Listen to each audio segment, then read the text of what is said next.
The two main antagonists in the Kenyan political scene have decided to bury their hatchets and work together as a way of healing a sharply divided nation, a move that has come as a surprise to many, with others castigating the NASA leader Raila Odinga and accusing him of betrayal. However, for those who have been calling for an end to the prolonged political bickering, they say the move by the president and Raila Odinga come as a much welcome relief. This morning on News Center, we interrogate the impact of the newly formed pact on the national cohesion and healing. What exactly does it mean for the ordinary Kenyan?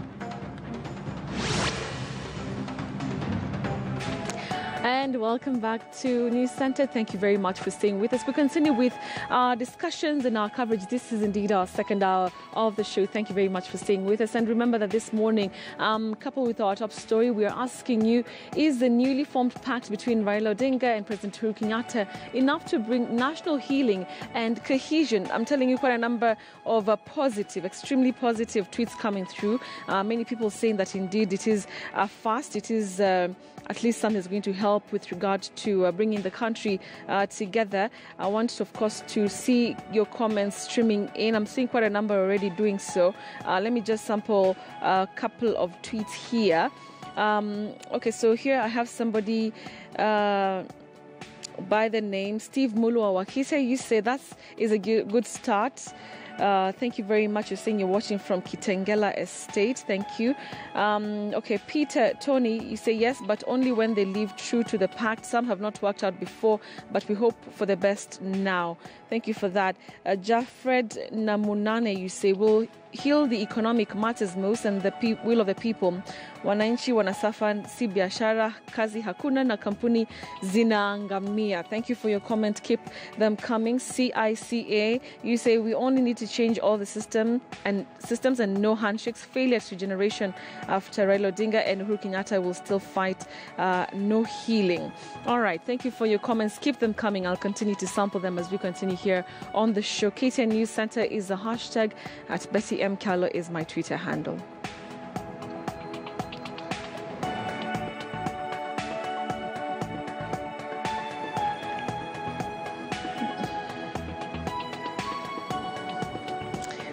All right, now we move on to other top stories. And the National Transport and Safety Authority is today set to kick off the retraining of drivers handling public service vehicles as part of the government's latest road safety measures aimed at curbing road carnage.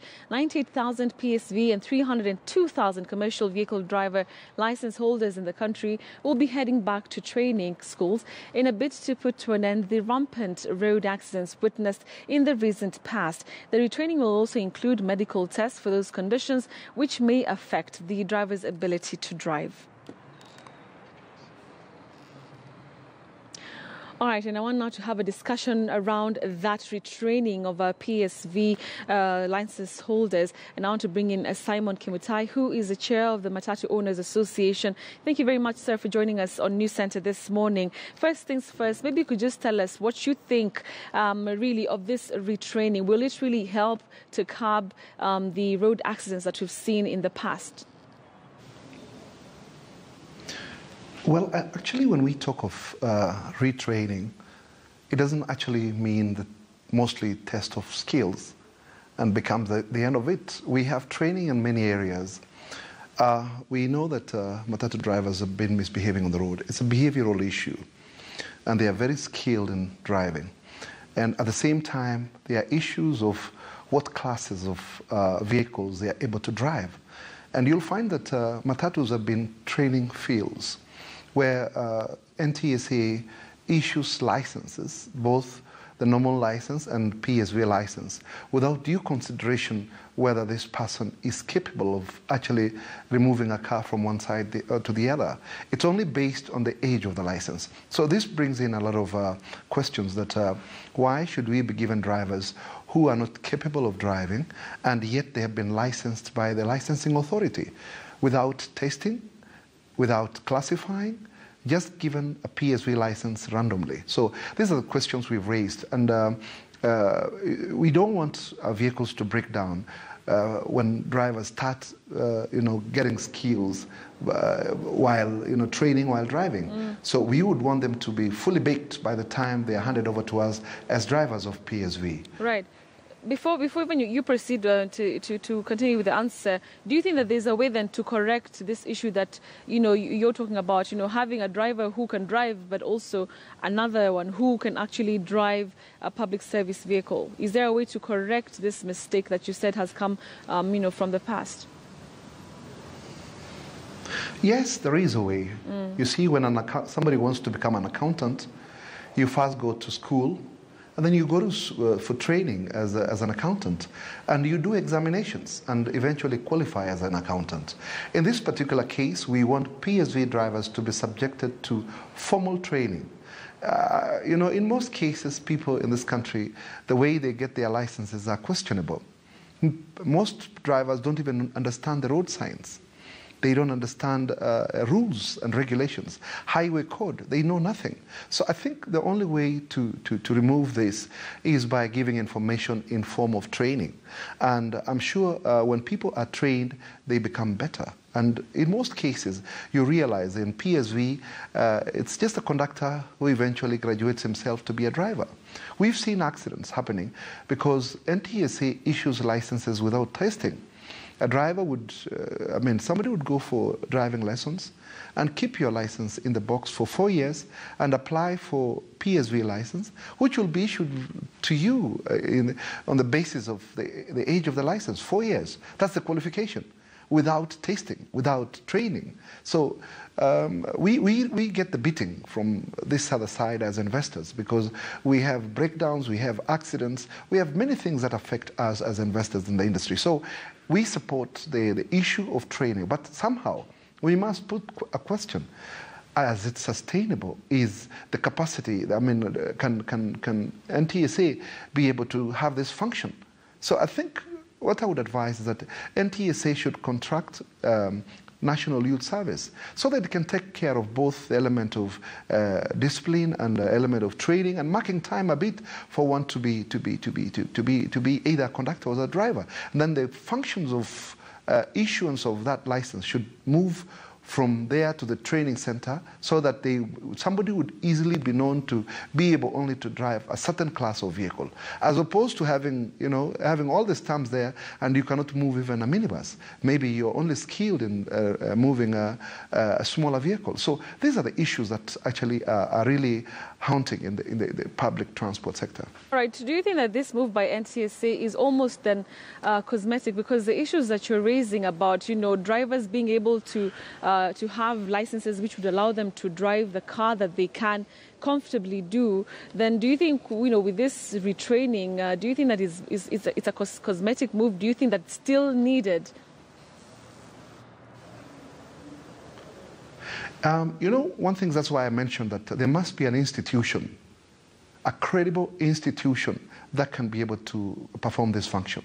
Not cosmetic, not PR. No. I don't think this would work. We need a real institution that can be able to handle. That's why I refer to National Youth Service. National Youth Service has the capacity, they have the equipments, and they have been training the best drivers in the country. And I believe they can build their capacity to accommodate. And once this function is pushed there, and you want to be a Matatu driver, then it will be a must that you have to get your license from that institution that will either test you and classify you and allow you to drive certain classes of vehicles. This is a very good move, but unfortunately, I don't think it would be able to take effect if it's not done well. Because you can imagine, if I'm a driver, I'll always move one vehicle from one side to the other. But there are other issues, underlying issues, which really need to be looked at. We've complained mostly, other road users have complained of discipline. I don't know whether NTSA would be able to handle that. We need an area where, I have a background of a military, and I remember when I was a bit cheeky when I was in school, but when I joined the military, my initial training instilled discipline in me. That's why it's called discipline forces. It is because they are trained to obey, they are trained to know even how to pronounce the word sir. And we don't have it in public transport. Nobody will ever call you sir, however many buses you'll be having, yeah. Right. Let's just talk about then this training. Being the chair of the Matatu Owners Association, what do you know about this training that is going to be to kick off today? Is it more of handling these cars on the road? Is it more to do with a behavioral change? What have you understood from this particular training this time round? I have no idea. I have no idea whatsoever. Nobody has informed me even whether there's going to be in today. So you can imagine. I believe then I hope it's not only a PR service, because training is supposed to be training. Where is the institution? Where do we go to NTSA offices and be tasted? It requires an area where proper training can happen. If it is a behavioral issue, there must be a class. People have got to go to class. Do we have a center which is doing all this? I think NTSA needs to be more serious by not only mentioning things that this will happen and yet it doesn't happen. Do they have the capacity? Why can they contract other government institutions which have functions which can help in doing the same? So I'm not aware. I don't even know what curriculum they have. I don't know the program of the training. Neither do I know where it is. So I think I'm quite surprised that it's starting today, and an association as big as Matatu Owners Association is not aware. But all in all, I think people need to get more serious so that it doesn't become only a PR exercise. Interesting that you say that you do not know about this particular training actually supposed to kick off today. So then where does it do you have any drivers who will be attending this training? So, or are you saying that you have no idea completely that this training is starting and it's NTSA that is championing it? Well, when you see an organization, a regulator who does not even write to the people they are regulating, associations like ours, then you really cannot understand what kind of training this is. We are supposed to mobilize and be able to recommend on even how it's supposed to be handled. How do you cannot take drivers from one route totally to go and do training. Those are the things that actually, when stakeholders are not involved deeply, then you question the actions. Then you easily, it might not be very meaningful at the end of the day. So I think it's collective responsibility of NTSA and both those who have invested and associations which represent investors in this industry. Interesting. Just stay with me kindly, Simon Kimutai. I just want to hear the thoughts of One Wambugu Kanoru, who is the Secretary General of the Matatu Transport Vehicle Association. Thank you very much for joining us. He's joining us by way of phone. So first things first, are you aware of this training that NTSA is set to conduct, this retraining that this NTSA is set to conduct? First things first, do you have an idea of this, first of all? Thank you. Thank you, Betty, for this communication. I would like to tell you that we are not aware about this driver training that is going over there. So it's a very good initiative by NTSA, but we are not aware about it because we have drivers who are doing long distance night travel and also commuters, but we do not know. But even if it was to come over here, most circles and companies have not yet put budgets for this training. And also, I do not know the level of engagement that NTSA has with the operators. Therefore, what they are having, maybe they could be having their own drivers. But from the Matatu sector, I'll just concur with the chair, Mr. Kimutai, that we are not aware about it. And so human error contributes 90% of our accidents. We are not aware about it. We do not know how they intend to go about it. We do not know what they are being trained on. Nobody knows about it. Initially in the morning when I got rid of it, I tried to contact NTSA about it. They told me to check it on their website, but from their website, there is nothing like that. Interesting. As we will try and get to hear what NTSA has to say about this. But do you think that indeed, the PSV, operators need this retraining that, they're talking about, this retraining? Simon Kimutai says that indeed retraining is needed, but there has to be a structured way to go about it because there's so many issues, including, just the way the operators carry themselves. We've had a number of issues to do with harassment, sexual harassment in the PSVs. What else do you think that this retraining would be welcome, and what do you think should be covered if indeed it's going to happen? Okay, it's a very welcome move to have that training, of course, in our drivers, and also with the coming up of new vehicles, sort of vehicles, how they are run, especially those long-distance ones. But especially on how to handle those matatus over there, we need to have drivers who are going to be averse with the machines that are coming. The only problem that we're having, also other things that we need to have is a behavioral change. We have some drivers, of course, whose level of education is not very much, I would say it's not top level. But also these boys and girls, we have to be with them. So we need also to train them on public relations, behavior change, communication, how to deal with unruly pedestrians and passengers, and also how best to do, defensive training. But that thing ought to be well put between the owners of those vehicles because, as you well know, the government hasn't invested in public transport. We intend to have drivers who are going to be taught on self-defense. We also have to do with PR, first aid skills. Such courses are very much welcome. But also NTSA ought now to constitute a task force between us and them. And also, I don't want to say that NTSA is doing wrong, but you see also they're having this vetting. They do a task force between themselves and Ministry of Interior without having the element of the owners of these vehicles. How do you think that thing is going to go on well? They'll be always having clashes. And as the Matatu fraternity, what we've been trying to do is having a tete between ourselves and the government, so that at least we have seamless ways of having these things. We do not have to have a top-bottom approach to add this training. We intend to have horizontal or bottom-top. For instance, you have a circle, for instance, we say, like 4NTE coming to Nairobi. We need to have the management of 4NTE engaged by NTSA. We need also those drivers also to know what is it they're going to be trained on.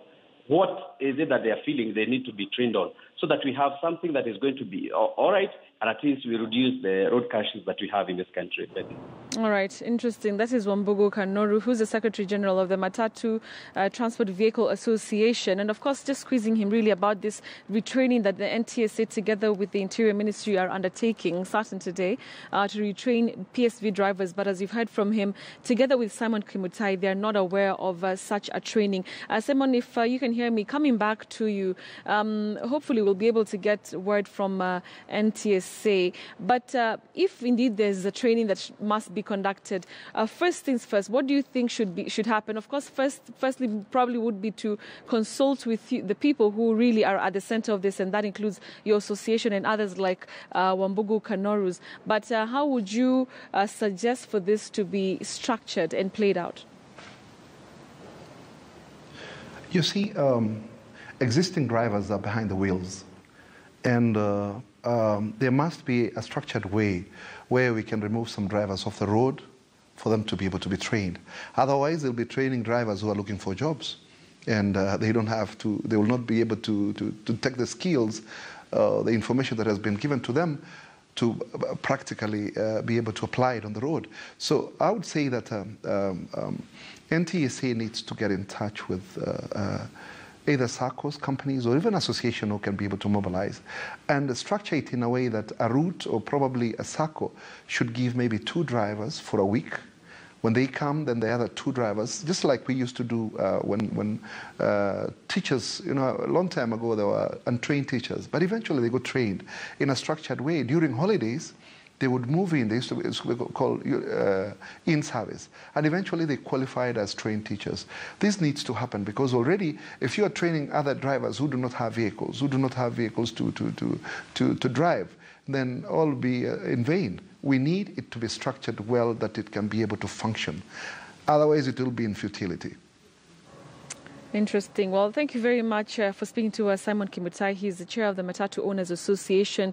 Really shockingly, he says that as much as NTSA and the Interior Ministry are starting and launching a PSV retraining, they're not really aware of this. And